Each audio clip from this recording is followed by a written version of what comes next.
Channel, we're going to be doing a little car maintenance, modifying, mainly on this 1990 300ZX, and we also got the Camaro here as well. We'll be doing some restoration work on both these cars. Well, that rear differential fluid fill hole is rounded off more than you can round off anything. I don't know. I'm going to try and take down this exhaust pipe so I get a bit more clearance to that. See how that goes. Yeah, I got that exhaust out of the way. As you can see, there's a lot more room to access this bolt now. Maybe it'll be a bit easier. All right, so I do have the screw extractor inside there. I was able to break it free with the breaker bar. So,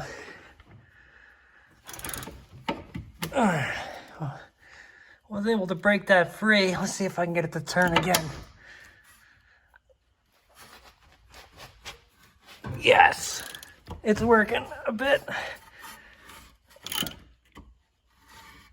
Oh yeah, it's definitely...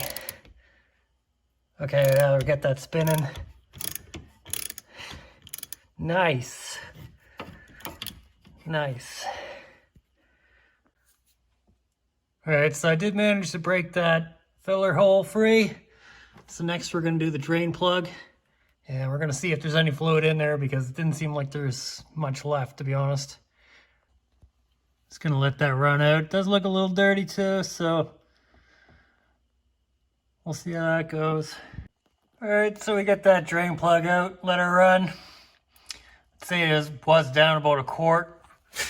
And I got some new stuff here. I think I just ordered on Amazon, but all the Z guys recommended this kind, so here we are. And I used about 1 3/4 quart full of that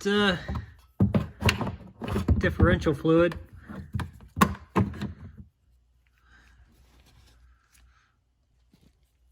All right, so we got a new fill plug in. I got the fluid in until it started coming out. So button her up there, we're all good. Gone ahead and gotten this rear differential and subframe cleaned up.